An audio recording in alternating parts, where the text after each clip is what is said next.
You're this perp, and finally, we get a amazing episode of Power.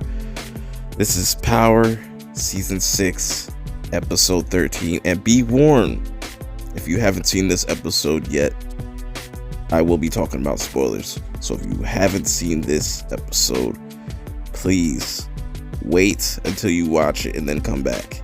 But if you've seen this, or if you don't care about spoilers, oh well, it's on you. You've been warned. Hit that like button, hit that subscribe button, and also follow me on Twitter at perpminded420. Also, definitely help me get to 900 subs by the finale. I'm trying to get to 900 subs by the finale. Definitely help me out. That'd be a dope look. I'm trying to get to 1,000, but if I can get to 900 by the finale, that'd be dope. Also, I'll be discussing this episode more in depth on General Zod's channel with Danny from Comic Chats. Definitely go check that out after the episode airs. I'm going to go live on General Zod's channel. All the everything you need to know about that will be in the link in the description below. But let's not waste no more time. Let's get right into this review. So after last week's trash ass episode, this was the episode I was waiting for. I was waiting for that Tommy episode, and this episode delivered. We find out what happened with Benny, what he did with the body. He used his his little ambulance gig kind of thing to just get rid of the body. We get reintroduced to his mom, and then we go back to Elisa Marie, because she plays a big part in this episode as well as Tommy. We get introduced to her aunt, and she just wants to know what happened to her dad and what happened to her uncle. Benny pops up, and he's also trying to figure out what's going on, trying to figure out what happened with Benny, and that's his whole thing in this episode. Then we get a scene with Tommy and his mom, and they catch the news, and they find out that Ghost is trying to run for lieutenant governor. Meanwhile, Lisa Marie is looking through the recording, and her aunt overhears the conversation and whatnot, and they kind of have this back and forth, and it's really interesting because then they go to Tyreek and start asking him about who killed Proctor, and the aunt's not buying it. I think her name was Dolores, something like that, something with a D. But she's on to him. Tyreek goes to Tommy to talk about this recording, and this kind of gets Tommy even more paranoid, kind of, and now he has to track down this recording and get rid of it. Before he could do that, he gets ran into by Blanca, and she pretty much hands him this evidence, or just LaKeisha's belongings, and this is where Tommy finds out that Tasha is the one that killed LaKeisha. So he goes to confront her, and goddamn, this was a excellent scene. Tommy literally just puts the fear of God into Tasha, and is about to blow her head off, but he's starting to you notice a change in Tommy throughout this whole episode. He's starting to come to his senses a little bit, and I think so he leaves Tasha there, and Tasha is just completely shook up, which I feel like will play into the last two episodes when we see her perspective. Going to the conversation he had with Ghost, and we find out that he has nothing to do with that shooting with him and Ghost when they were talking on that rooftop. They thought it was the Italians, but it ended up being Cedric the Entertainer's character, which we're going to see him in the next episode. I don't know why. he's dead already, so it doesn't really matter. So Tommy has to get rid of this evidence. He has to get rid of this recording. So he ends up going to Lisa Marie's house, or the aunt's house.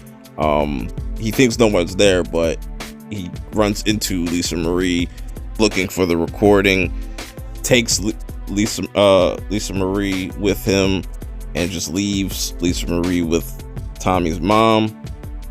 Moving on to, Dolores and everybody finding out that Lisa Marie is gone. This has gotten the head honcho, or the top of the mob boss, kind of pissed off. But Tommy tries to negotiate, be like, yo, if you got something I want, and I'll give you what you want, pretty much, which is Lisa Marie. And they set up this meeting and whatnot. Meanwhile, Lisa Marie and Tommy's mom are kind of connecting, talking a little bit too much, and Lisa Marie's trying to figure out who this ghost character is, trying to find out who Ghost is. Little did she know that it's James St. Patrick. We find out the whole why Tommy was kind of freaking out when Paz showed up, and it was really, really, really interesting. So it's so interesting to me that Lisa Marie and Tommy have so much in common. Like, everyone around them just ends up dead, and they both feel kind of alone. And she's really, her brain is like really warped by all this. You would think she's a little bit more emotional, but it's kind of made her numb. And it's going to be interesting to see what they do with her character in the future, if she's going to pop up on book 2 Ghost. Interesting stuff. So he goes to Tariq and tells him, like, look, man, I was wrong about all this. We need to go save your pops, because Dre's is targeting your dad. And Tariq just doesn't give a fuck. And he finds out about the whole Dre situation when he's on the phone with 2-Bit the first time. But Tariq is just too set in his ways. He doesn't care about Ghost anymore, and it's just it's kind of sad. It is sad, because Tommy really wants Tariq to just be like, yo, we're family, and Tariq's just too far off the edge. Fuck Tariq. Anyways, so Tommy heads to Club Truth to stop Dre from even getting close to Ghost, because he knows Dre's gonna be targeting Ghost. But somebody gets in his way, a very familiar face, and I love this. Vincent. Because Vincent was told by his boss, the head of the family, whatever, to bring Tommy. And it was looking kind of spooky for Tommy right now, but this is TV. They have to kind of pull a little ass pull. But this was awesome. He's sitting there just taking out everybody, and he finally kills Vincent. Good fucking riddance. I wish they would have showed it, but he's dead. Now, speaking of death, Tommy gets to Club Truth and sees Ghost sprawled out, shot, and just about to lose his life, as what we see. So Ghost is dead. And what's interesting about this scene is we now know that the shooter is a female, because Ghost is like, let her go. So it's either Tasha or what's her face, Ramona, or what I think that's her name is, right? Ramona. I don't know how I feel about that. A chick killing Ghost, that's just weird. They had this whole weird, like, just feminist vibe. Like, I was getting a lot of like weird, not SJW, but like kind of like, woman power from, what was it, Lisa Marie's aunt. I was getting a lot of that from her, and just, I don't really like that. If that's the case, I really don't honestly like that. But I do like the scene with just Tommy and how crushed he was when he saw Ghost just, sprawled out. But, I think that was a great moment for Tommy and just Ghost. If that's the last time they ever see each other, I think that was really well done. With the person that shot Ghost, if it's Tasha or Ramona, or we just know it's a female, and I just don't, that doesn't sit right with me. But we're just gonna have to wait and see how these last 2 episodes play out. After this episode, honestly, does it really even matter? But anyways, Tommy's able to get out scot-free. He's got a little bit of money, whatever Ghost gave him in his will. Him and his mom are still not going to see eye to eye. He picks up and leaves. He's ready to go to Cali, because they kind of tease that throughout the episode that he wants to go to Cali, and I think that's where book 2 Ghost is going to take place, mostly in Cali. So that's interesting. So before he gets to leave, he gets his old ride back that Ghost shot up earlier in the episode. 2-Bit calls him and says, "Hey, yo, I know who dimed you out on the whole poncho thing. It's Spanky." And this was a great scene for Tommy, man. He just puts a bullet in Spanky's eye.